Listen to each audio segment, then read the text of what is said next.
So I would like to start by a fantastic quote by Mr. Saul Bass. Design is thinking made visual. Hello Type Weekenders, hope all of you are safe and doing good. My name is Abhay Verma and I am a Bachelor's of Design student at Central Institute of Technology, India. And today I will be talking about my experiment which is titled to exploring the semantic way of teaching English alphabet to the children of Indian vernacular medium schools. And for this project I was guided by Professor Abhijit Padun. So my graphic design journey was started when I moved from Uttar Pradesh state in India in 2018 to the Assam state for studying graphic design at Central Institute of Technology, which is basically situated in the Kokrajhar district of Assam. Kokrajhar district comes under BTAD regions of Assam, where BTAD stands for basically Bodoland Territorial Autonomous Districts.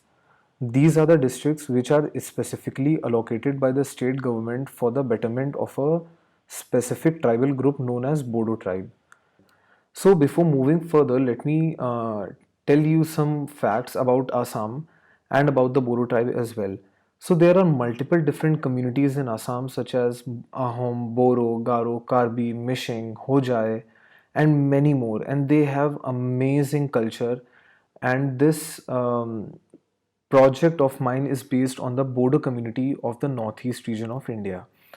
So, Bodo is a tribe of an Assam which alone has more than 1.2 lakh speakers, and they have their own language system. They use Devanagari script to write their official documents, and this language also have different multiple dialects. So when I moved to this institute, I observed a variety in scripts, dialects, and languages, which made me excited as a designer to explore this location more. So, while studying, initially I started noticing that people and the students who were from the northeast region itself were having a multiple communication issues amongst each other. So, and those communications issues were because they had poor proficiency skills. They had basically, they had poor English proficiency skills. So, in order to solve this issue, we have divided the whole thing into a five-step process for the explanation, and it started from addressing the problem towards the end of developing the solution and adaptation and the future aspects. So the problem was not just limited to the English proficiency skills, but the core problem was that because these students were coming from Indian vernacular medium schools, and in Indian vernacular medium schools, conventional teaching methodology has been followed to teach English alphabet to the primary level children, and most of these schools are situated in the rural regions. So the current teaching criteria for the for a primary level children, it is taught as an alphabet will be associated with a word, and along with that word, the object will be shown inside a booklet of some sort or a chart, and that can be a photograph, it can be a illustration, or it can be a simple line based illustration which is very easy for the children to consume. So we have also explored the other existing approaches. So in the other existing approaches, we found out that the contemporary approaches are presenting an alphabet along with the music or personification of an alphabet. But these approaches were failing because these small rural schools and these vernacular medium schools were not at all well equipped with the suitable technology. The interactive facilities are not available in most of the schools, and also children from all different segments of a primary grade, so whether it be a kindergarten or a nursery, they find it very difficult to process such a diverse visual information.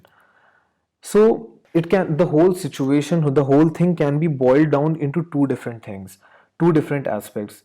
The remembering of the concept was given more priority instead of making them understand the English alphabet system, which is completely new to them and they are unaware about it.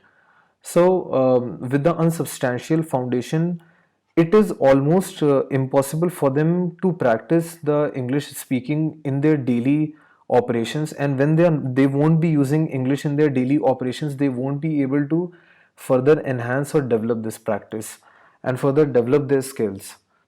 Our goal was to design our methodology in which understanding was given more priority rather than remembering of the concept.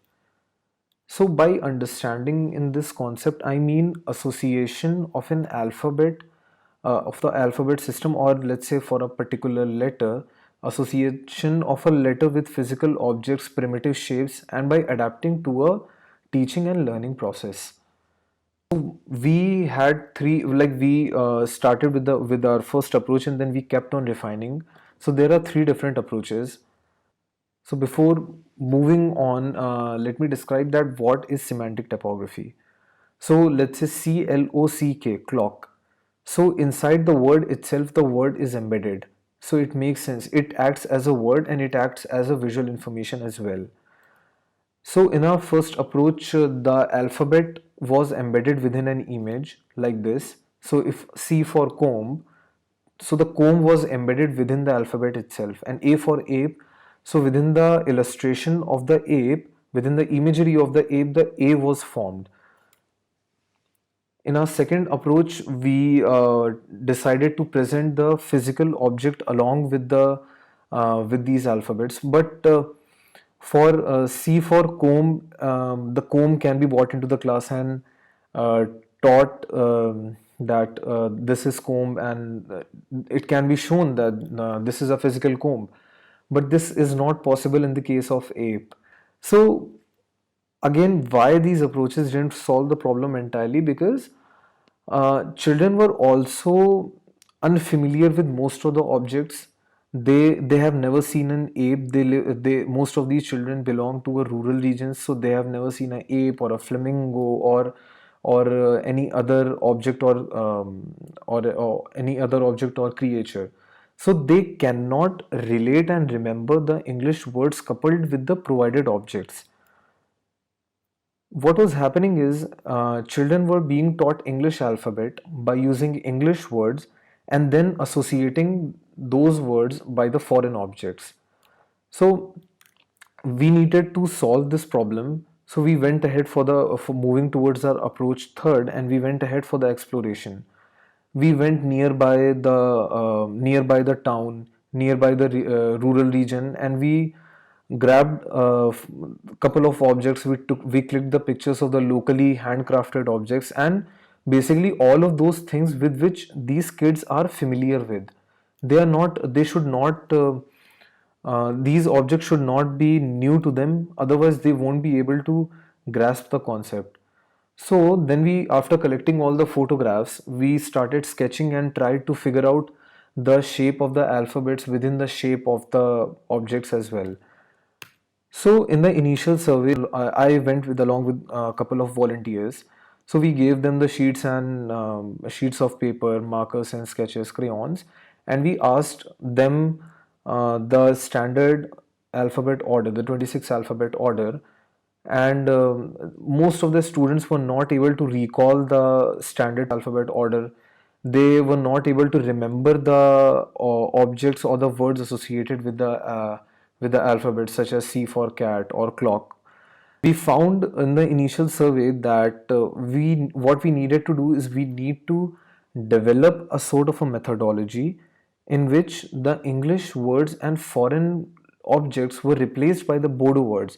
So basically, in order to teach them the English alphabet, the words which we are going to use will be the words from their own tribal language, and the objects were not foreign to them. Objects will be the local objects.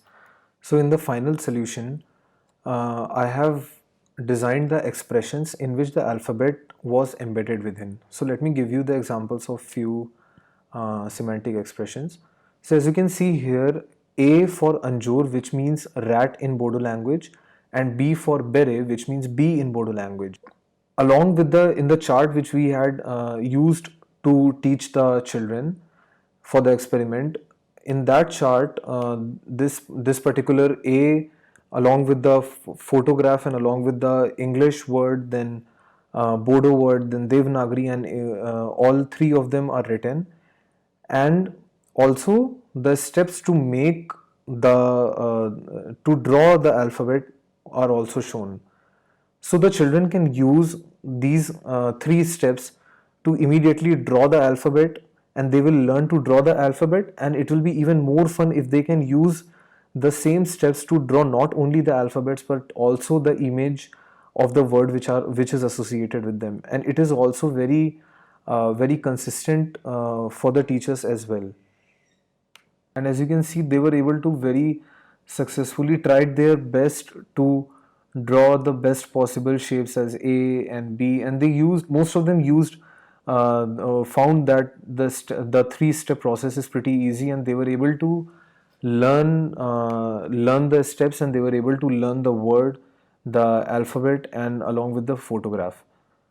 But no, this was not just limited to this. There were a couple of surprises as well.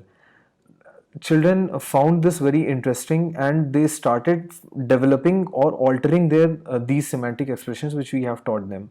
So for the one student, we taught in the three-step process that draw the letter B, and from that letter add wings, add ears and eyes to form a B, which means which is translated in beret in Bodo language. So what this kid has done is he drew the body first, and then he used the letter B to draw the wings of the bee. And in another example, we can see that the moon was drawn by a kid, and just besides the symbol shape and a bit of texture, he tried to explore the vacant space inside it and started playing with the emojis. These are few other examples of the semantic expressions. Now, finally, what are the adaptation and future aspects? I would like to conclude by saying that results obtained from testing by teaching this new English alphabet learning from semantic expressions with the aid of Bodo language demonstrated a very positive results in terms of diversified scope for future expansion and learning. Same methodology can be proposed for many different languages, which will help the primary grade students of vernacular medium schools to learn one of the most essential language and widely articulated language. Children will develop their English proficiency skills while keeping intact the roots of their mother tongue of the region where the school is based. This approach also opens door to encourage designers and researchers to identify the linguistic limitations in the existing alphabet learning systems used by the teachers and students to learn English language. So finally, I would like to thank Type Weekend team for organizing this fantastic online conference, which gave me the platform to share my ideas globally. Staff and children of Alaran Orphanage, Department of Multimedia Communication and Design, CIT India, my friends and college mates, and other people of Kokrajhar district of Assam, India. Thank you for your instantaneous support.